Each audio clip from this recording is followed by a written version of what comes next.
luas daerah di bawah kurva normal untuk nilai min 1,423. Tinggal kita tarik aja ini. Nah, jadi ini kelihatan. Kalau yang ini yang E12 ya, luas. Yang ini E12-nya min 0,632 dan seterusnya. Taraf nyata 0,01 dan 0,05 dia berdistribusi normal. Sedangkan untuk taraf nyata 0,1, 0,15 dan 0,2 ya, taraf nyatanya dia tidak berdistribusi normal. Halo sahabat RM semuanya, bertemu lagi di channel Rahmat Matematika. Video kali ini kita akan membahas uji normalitas Lilliefors. Yang kita gunakan adalah Microsoft Excel. Sahabat RM semuanya bisa mengunduh file Excel ini, linknya saya siapkan di deskripsi. Tapi tentunya agar bisa memahami uji normalitas Lilliefors ini dengan baik menggunakan Microsoft Excel, sahabat RM semuanya, tonton dulu video ini dari awal hingga akhir, sehingga bisa memahami dengan baik tentunya. Sebelum kita membahas uji normalitas Lilliefors menggunakan Microsoft Excel, ada baiknya kita pahami dulu mengapa sampel dari populasi itu harus berdistribusi normal. Sampel harus berdistribusi normal karena statistik hitung yang kita gunakan diturunkan dari fungsi berdistribusi normal. Oleh karena itu, sampel dari populasi yang kita ambil harus berdistribusi normal. Hipotesis statistik pada uji normalitas, H0 sampel acak berasal dari populasi yang berdistribusi normal. Sedangkan H1 atau tandingan sampel acak berasal dari populasi yang tidak berdistribusi normal. Sedangkan langkah-langkah untuk uji normalitas, yang pertama adalah kita lakukan standarisasi data sampel. Kemudian yang kedua, menentukan peluang bilangan baku atau FZI. Yang ketiga, kita menentukan proporsi bilangan baku atau SZI. Yang keempat, menghitung harga mutlak selisih FZI dengan SZI. Kemudian yang kelima, ambil harga mutlak yang paling besar.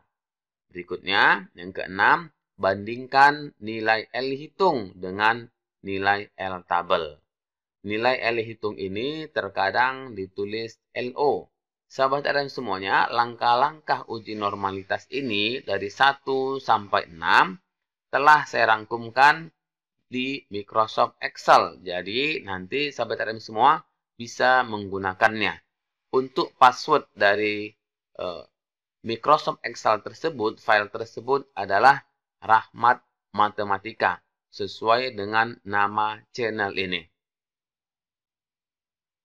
Jika LO lebih kecil dari L tabel, maka data berdistribusi normal. Tetapi jika LO lebih besar dari L tabel, maka data tidak berdistribusi normal. LO di sini maksudnya adalah L hitung atau Lilliefors hitung. Demikian juga LO yang ini Lilliefors hitung yang nanti ditampilkan di Microsoft Excel-nya. Sekarang kita berada pada Microsoft Excel untuk menghitung data dari 40 mahasiswa. Tentunya ini bisa kita ubah menjadi 40 siswa ataupun yang lainnya. Data-datanya seperti ini sahabat RM semuanya. Jadi nanti sahabat RM semuanya bisa merubah data ini. Misalnya kita hanya menggunakan 38, cukup nanti dihapus 2 data. Ini sudah menjadi 38. Sudah kelihatan 38. Untuk kali ini saya tampilkan 40 sahabat RM semuanya. Agar tampilan ini lebih mudah atau lebih jelas sahabat RM semuanya, maka akan saya ubah dulu tampilan Microsoft Excel-nya. Dengan seperti ini tentu akan kelihatan lebih jelas. Pertama sekali kita buat dulu kolomnya seperti ini, kemudian nilai terendah itu 5 dan nilai tertinggi 9. Jadi kita urutkan nilainya 5, 6, 7, 8, dan 9. Kemudian kita hitung frekuensi masing-masing, misalnya 5 itu frekuensinya berapa, 6 frekuensinya berapa, 7 frekuensinya berapa, 8 dan 9. Maksudnya 5 itu ada berapa pada tabel ini. Jadi yang kita gunakan adalah sama dengan, kemudian count, ini kita pilih countif atau countif atau membacanya mungkin countif. Sahabat RM semuanya dia jelaskan di sini pengertiannya. Kemudian ya saya buat. Kemudian dia berikan penjelasannya untuk menggunakan fungsi ini tadi. Countif ini atau countif tadi ini ya. Range, titik koma, kriteria. Jadi pada laptop ini menggunakan titik koma. Mungkin nanti ada yang menggunakan koma. Tergantung laptop atau PC-nya masing-masing, sahabat RM semuanya. Kemudian kita ketikkan nanti kriterianya. Range-nya tentu ini semuanya. Ini range-nya semua. Agar data ini nanti terkunci, range-nya tidak berubah-berubah dari B5. Ini B5 sampai dengan K8. Ya, terlebih dahulu kita kunci atau kita lock data ini. Jadi nanti untuk 6, 7, 8, 9 datanya juga tetap yang ini. Nah, bagaimana cara menguncinya? Cukup sahabat RM semuanya. Di sini kita kasih lambang dolar seperti ini.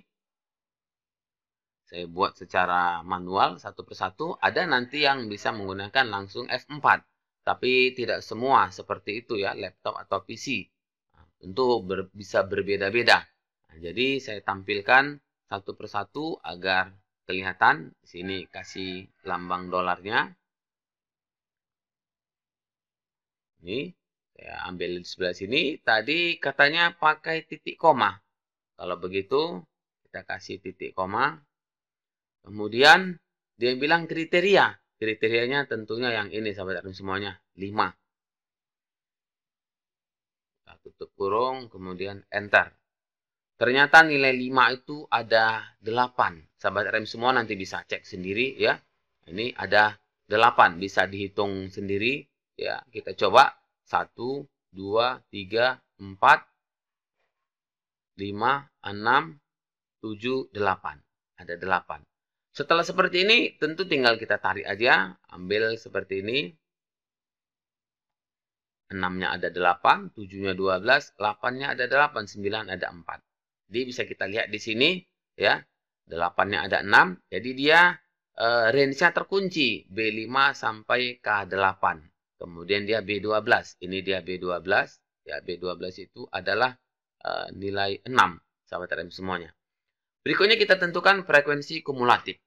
Frekuensi kumulatif itu misalnya dengan ini ya, kalau 5 dia 8, kalau dia 6, 8 tambah 8, 16. Tapi kita gunakan Microsoft Excel. Caranya kita ketikkan sama dengan, semua rumus diawali dengan sama dengan, kemudian kita pilih frekuensi. Dia beri keterangan data array, kemudian titik koma. Ya, nanti tergantung laptopnya masing-masing. Ya, jadi lihat di sini data yang dia buat ini, keterangan yang dia buat ini, sini titik koma, makanya nanti saya akan menggunakan titik koma. Ini range-nya tentu akan kita kunci, sehingga data nanti untuk 6, 7, 8, 9 tetap juga data yang ini. Cara menguncinya atau melocknya ya, tinggal di sini kita kasih lambang dolar. Ada laptop nanti yang bisa menggunakan langsung mungkin F4 ya. Jadi saya buat ini secara manual biar bisa digunakan untuk jenis laptop ataupun PC yang manapun. Kemudian katanya di sini titik koma. Jadi kita gunakan titik koma. Berikutnya ya bins ray, tentunya nilainya ini tadi. Jadi kalau ini kita lihat sahabat RM semuanya ya, nilainya itu B11 ya, B11. Jadi kita gunakan B11 sekarang tertutup. Cukup lihat ini B, kemudian di baris 11. Berarti B11 ya. 11. Kemudian kita enter. Berarti nilai 5 ada 8 ya. Nilai 5 ada 8. Nilai 6 nanti tentu harus 16 karena nanti dia jumlahkan. Kita lihat 6 ya. 16 ya. Karena 8 tambah 8, kemudian nilai 7 28. Tentunya dari 8 tambah 8 tambah 12 28 dan seterusnya. Berikutnya kita akan menghitung ZI sesuai dengan langkah-langkah yang telah dijelaskan tadi. ZI itu sama dengan XI dikurang X bar dibagi dengan simpangan baku. Kalau begitu kita cari dulu nilai rata-ratanya. Nilai rata-rata ini sudah tampil sahabat army semua ya, biar saya ulang. Sama dengan average. Ini untuk rata-rata ya. Datanya tentu yang ini semuanya. Ini rata-ratanya ya. Untuk nilai rata-rata ini kita tidak perlu menguncinya sahabat RM semuanya karena datanya kan hanya ini aja, tidak ada mau kita tarik ke bawah sehingga cukup yang ini saja dia. Ini rata-rata. Berikutnya simpangan baku. Simpangan baku sini sudah tampil, akan saya jelaskan rumusnya. Sama dengan untuk simpangan baku kita gunakan di sini banyak pilihannya yang kita ambil. Ini standar deviasi. Yang ini sahabat RM semuanya. STDEV standar deviasi. Ini dia beritahukan keterangannya. Kemudian dia bilang number 1 dan seterusnya. Bilangan 1 dan seterusnya. Tentu ini dia. Seluruhnya. Kurung. Tidak perlu kita kunci karena nilai hanya yang ini saja. Ya. Enter. 1,26. Jadi standar deviasi atau simpangan baku sudah kita dapatkan, demikian juga X bar atau rata-rata. Berikutnya kita akan menentukan ZI-nya sahabat RM semuanya. Rumusnya tadi ini ZI sama dengan XI dikurang X bar per S. X barnya dan S-nya sudah kita dapatkan tadi. Jadi kita awali dengan tanda sama dengan tentunya. Sama dengan karena nanti dia pakai per. Oleh karena itu kita buat dulu buka kurungnya. Agar nanti operasi yang di pembilang diselesaikan terlebih dahulu baru dibagikan sahabat RM semuanya ya. XI-nya tentu yang ini, XI. XI tidak perlu kita kunci karena nanti akan berubah menjadi 6, 7, 8 dan 9. Kita kurangi dengan X bar. X barnya ini, X barnya kita kunci karena nanti X barnya hanya ini, tidak berganti-ganti ya. Kita kunci seperti yang tadi atau kita lock. Ini saya buat secara satu persatu agar kelihatan. Ya, tentu nanti ada laptop yang bisa langsung menggunakan F4 bisa langsung mendapatkan atau kunci seperti ini ya. Nah, kemudian kita tutup kurung dibagi dengan S. S-nya ini juga kita kunci agar tidak berubah-ubah ya. Nah, tetap di sel yang ini dia. Kita kunci. Kemudian tentunya kita enter. Sudah kita dapatkan ZI-nya. Ya, ini tinggal kita tarik saja setelah muncul seperti ini. Jadi sudah dapat ZI-nya sahabat RM semuanya. Ya, kita bisa lihat di sini untuk ini kelihatan tetap di P5 untuk rata-ratanya dan standar deviasi atau simpangan bakunya di P7, tetap dia di P7 ya. Nah, ini sahabat RM semua ini P7 ya. Nah, karena ini saya merger, ini jadi P7 sahabat RM semuanya, yang di atasnya dibacanya. Sedangkan yang ini P5 yang di atasnya dibacanya. Ini saya merger biar kelihatan dia lebih besar. Berikutnya, langkah berikutnya ini kita menentukan luas di bawah distribusi normal. Ya. Untuk secara manual, sahabat RM semuanya bisa lihat di channel Rahmat Matematika bagian playlist statistika. Ya, bisa dilihat di situ bagaimana menghitung luas di bawah distribusi normal secara manual satu persatu. Kali ini kita menggunakan Microsoft Excel. Nah, ini jadi langkahnya adalah sama dengan tetap kita awali dengan sama dengan. Kemudian kita gunakan norm. Di sini banyak pilihannya, yang kita ambil adalah ini. Nah, yang ini dia. Norms pakai S itu ya. Kemudian this. Yang ini ya, sudah diberitahukannya keterangannya ini, sahabat RM semuanya ya. Kemudian kita mengambil nilainya ini tadi, berapa luasnya ini? Ini E11 ya. E11. Sahabat RM semuanya, dan ini tidak perlu kita kunci karena nanti luas yang Z yang 5 ini, kemudian yang 6, yang 7, yang 8 dan 9. Jadi tidak perlu kita kunci. Kalau nanti dikunci ya tentu di E11 semua, sahabat RM semuanya ya. Nah, enter. Kita dapatkan ini FZI-nya atau luas daerah di bawah kurva normal untuk nilai min 1,423. Tinggal kita tarik aja ini. Nah, jadi ini kelihatan. Kalau yang ini yang E12 ya, luas yang ini E12-nya min 0,632 dan seterusnya. Berikutnya kita ambil SZI ya, SZI. Ini secara manual aja bisa kita buat sama dengan SZI itu kita manfaatkan frekuensi kumulatif ya. Ini 8 dibagi dengan 40. 40. Enter. Ini cukup, kita tarik saja. Nanti harus 1 yang terakhir sahabat RM semua. Ini 1. Kenapa? Karena dia 40/40. Dia diambil dari frekuensi kumulatif. Berikutnya kita akan menentukan nilai mutlak. Ya, nilai mutlak kita awali dengan sama dengan tentunya. Ini dia. Kemudian yang diminta adalah selisih dari FZI dikurang SZI. FZI yang ini dikurangi dengan SZI, yang ini dia. Ini tidak perlu kita kunci karena nanti barisnya akan berubah-ubah. Ini sekarang nilai mutlak selisih ini. Barisnya berubah-ubah. Ya, jadi tidak perlu dikunci. Ini tinggal kita tarik saja. Sudah dapat selisihnya. Ya. Sahabat RM semuanya, yang diambil adalah nilai tertinggi sesuai dengan petunjuk tadi. Di sini memang sudah ada. Akan saya tampilkan terlebih dahulu bagaimana cara membuat nilai tertingginya ya, sama dengan nantinya max. Nah, kita ambil itu ada max. Yang ini tentu maksimum dari ini semua ya. Dan kita sudah tahu ini 0,137 tentunya nanti maksimumnya. Ya. Kurung, kemudian kita enter. Ini dia.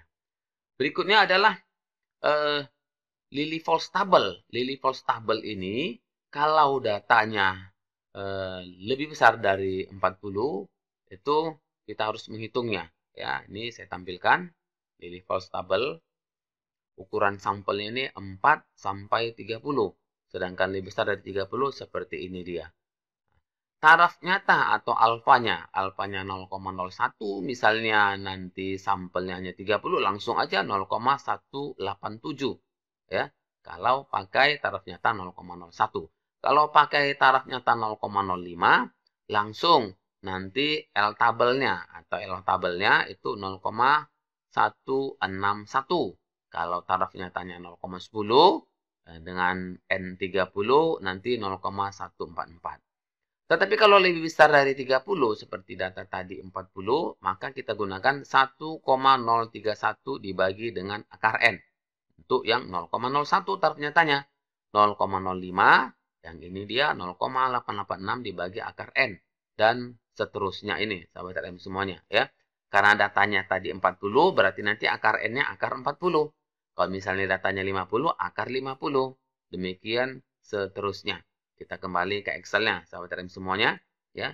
Untuk ini sudah saya buatkan nilai-nilainya. Tadi dia 1,031. Karena yang pakai 0,01.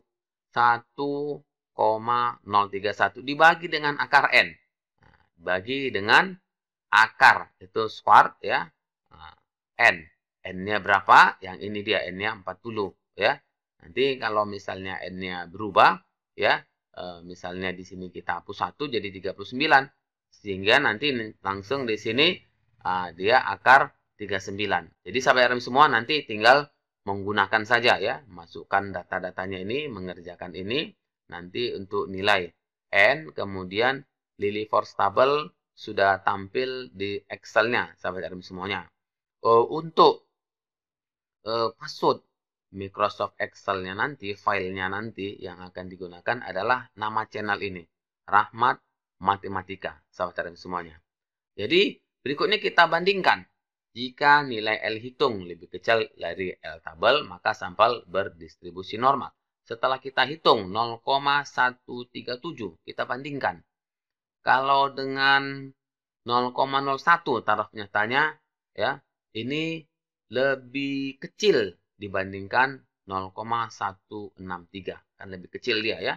Atau kalau saya buat di sini ya, saya buat yang ini. Nilainya biar kita kelihatan 0,137 ya. 0,137 kita bandingkan dengan 0,163 nih. 0,163 ya. Saya buat di sini.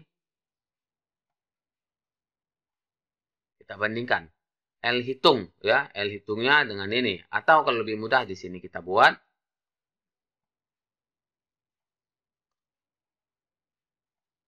tentu langsung mudah kita melihatnya ya. 1,3 nih, 0,13 itu tentu lebih kecil dibandingkan dengan 0,16 ya. Sini tanda lebih kecil. Karena dia tanda lebih kecil ya. Tanda lebih kecil, kita lihat sini, L hitung kecil dari L tabel, maka sampel berdistribusi normal. Kalau begitu dia berdistribusi normal untuk nilai taraf nyata 0,01 ya, sahabat RM semuanya. Berikutnya untuk yang di sini kalau dia 0,14 juga berdistribusi normal, 0,127 juga berdistribusi normal, 0,121 ya juga berdistribusi normal untuk taraf nyata 0,15 tentunya. 0,116 untuk taraf nyata 0,2 juga berdistribusi normal ya, karena ini 116 sedangkan di sini 16 ya. Jadi 163 ya, sahabat RM semua. Jadi kalau untuk yang 0,01 dia nilainya 0,163 ya. Tetap dia nilai ini lebih besar dibandingkan dengan 0,137. Oke, untuk lebih memahami ini kita buat contoh yang kedua sahabat RM semuanya ya. Contoh yang kedua ini saya tidak jelaskan lagi, langsung kita kerjakan ya. Ini sebagai latihan langsung kita kerjakan.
Oke, sudah kita dapatkan Lillie force hitung. Kemudian bandingkan dengan nilai tabel, sahabat RM semuanya. Tabelnya ini kita bandingkan. Kalau saya buat di sini, ya, buat besar dia, sahabat RM semua, biar jelas. Ini saya besarkan.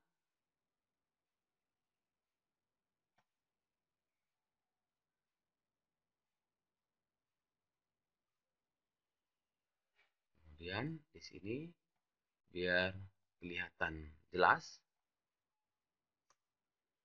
L hitung. L hitungnya ini tadi saya tampilkan di sini.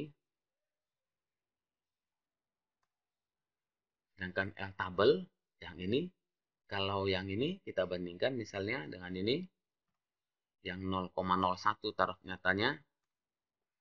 Tentu sahabat RM semuanya, ya ini saya merger aja, akan bisa ya membuat tanda lebih besar atau lebih kecil di sininya. Ini 13, 16 berarti lebih kecil. Jadi kalau menggunakan taraf nyata 0,01 ya 0,01 tentu karena dia lebih kecil ya, L hitung lebih kecil dari L tabel ya. L hitung lebih kecil dari tabel, maka H0 diterima dan H1 ditolak. H0-nya tadi yang ini. Sampel acak berasal dari populasi berdistribusi normal. Artinya dia berdistribusi normal. Lalu bagaimana kalau dengan yang lain ini ya? Ini tadi L hitungnya. Kita ambil yang lain untuk 0,05 ya. L tabelnya ini 0,05. Ini 0,13, 0,14. Tentu di sini masih lebih kecil juga, masih berdistribusi normal, ya.